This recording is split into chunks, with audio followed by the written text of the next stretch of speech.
하나님의 말씀을 사랑하는 출근 제자 여러분을 주님의 이름으로 축복합니다. 출근 제자 여러분, 오늘 하루도 너무 수고 많으셨습니다. 무더위에 너무 고생 많으셨죠? 오늘 나누는 말씀을 통해 영혼을 시원케 하시는 은혜가 부어지길 축복합니다. 하나님 아버지, 오늘도 말씀의 시인의가에 나아갑니다. 말씀을 부어주시고 회복시켜 주시옵소서. 예수 그리스도의 이름으로 기도하옵나이다. 아멘. 오늘 본문은 마가복음 1장 32절에서 35절입니다. 저물어 해질 때에 모든 병자와 귀신 들린 자를 예수께 데려오니 온 동네가 그 앞에 모였더라. 예수께서 각종 병이 든 많은 사람을 고치시며 많은 귀신을 내쫓으시되 귀신이 자기를 알므로 그 말하는 것을 허락하지 아니하시니라. 새벽 아직도 밝기 전에 예수께서 일어나 나아가 한적한 곳으로 가사 거기서 기도하시더니. 오늘 본문은 시몬의 집에 사람들이 찾아온 사건입니다. 모든 병자와 귀신 들린 자를 그리스도께 데려오죠. 이것이 입소문의 위력입니다. 입소문은 초고속 인터넷보다 빠르다는 우스갯소리가 있죠.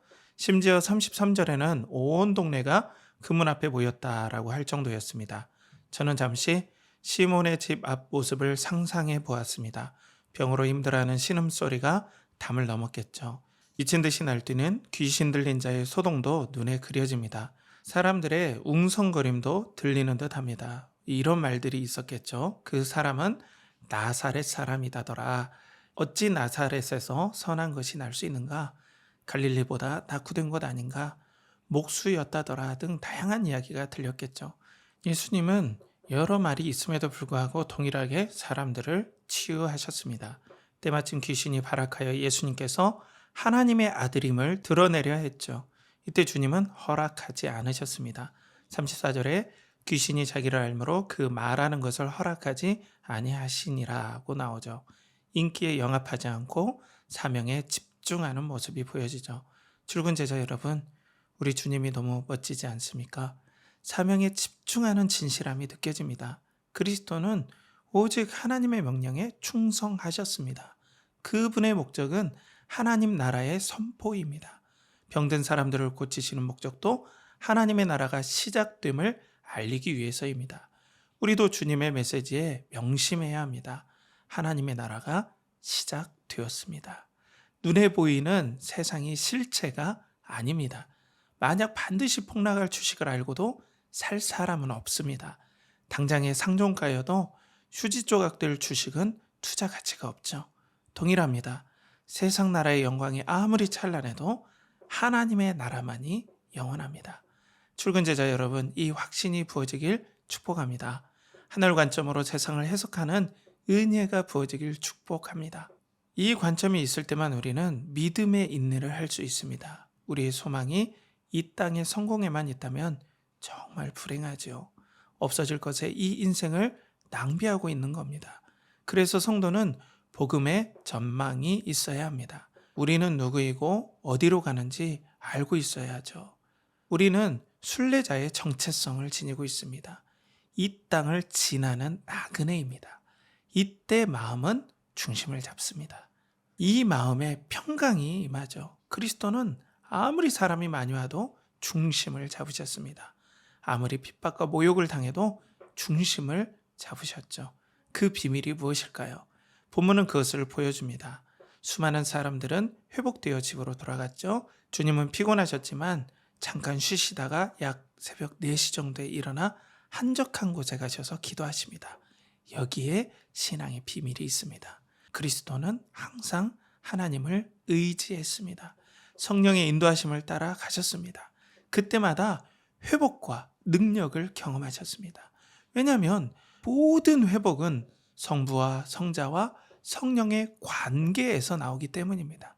세상의 모든 회복은 이 관계에서 시작됩니다. 여기가 시작점입니다. 그리스도는 그 비밀을 아셨죠. 그 교제 가운데 하나님은 그리스도를 격려하셨을 것입니다. 하나님은 그리스도와 이 땅의 사명을 계속해서 나눴겠죠. 하늘의 위로와 격려가 기도의 자리에 폭포수처럼 부어졌겠죠. 거기에서 그리스도는 회복하시고 사역을 이어가셨습니다. 이 모습을 우리도 본받아야 합니다. 왜냐하면 우리도 회복이 필요하기 때문입니다.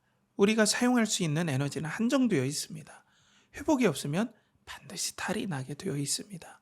정서적으로, 육체적으로 반드시 문제가 생기죠. 이때 위로와 격려가 필요합니다. 요즘 말로 찐이라는 말을 하죠. 찐 위로가 필요하죠. 문제는 이것이 세상에 없다는 사실입니다. 사람들은 돈에서 이 회복을 찾으려고 해요. 돈은 물론 행복을 줍니다. 여행도 가게 해주고 맛있는 것도 먹게 해줍니다. 주거에 안정을 주죠. 그럼 이것을 얻으려면 소위 말해서 성공해야죠. 그것을 위해서는 또 치열한 경쟁을 해야 합니다. 그러면 다시 몸과 마음이 지치죠. 이것이 반복된다면 백약이 무효가 됩니다. 우리는 잊지 말아야 됩니다. 참된 쉼은 하나님과의 관계에서 나옵니다. 우리는 그렇게 창조되었습니다. 이것이 창조의 질서, 자연의 섭리죠. 본문의 병이 고쳐지고 귀신이 떠난 이적은 평강의 나라가 시작되었다는 선포입니다. 평강의 왕이 다스리는 나라가 도래했다는 기쁜 소식이죠. 그분께서 참된 평강을 누리는 비결을 몸소 보여주셨습니다. 그것은 하나님과의 만남입니다. 여기에서 하루의 피곤함이 다 풀리게 되죠. 이때 우리는 다시 기운을 차리고 우리의 정체성을 확인합니다. 사명과 일터의 중심을 잡죠. 우리가 왜 일하는지 다시 되돌아보게 되죠. 사랑하는 출근 제자 여러분, 이 하나님을 만나 회복을 누리시길 축복합니다. 오직 우리에게 완전한 평강을 주시는 분은 하나님밖에 없습니다. 그리스도께서 참 사람으로서 그 본을 보이셨습니다. 오늘 기도의 자리에서 그 하나님을 만나보세요. 기도라는 종교의식이 아니라 살아계신 하나님을 만나보세요. 그 평강의 나라가 시작되었습니다. 이제 대세는 그리스도이십니다. 그 나라만이 영원합니다. 하나님께서 일마다 때마다 용기와 회복을 주십니다. 그것을 힘입어 일터의 고단함을 이겨내는 출근 제자 여러분들 되시길 축복합니다. 내일의 일터를 위한 묵상을 나누겠습니다.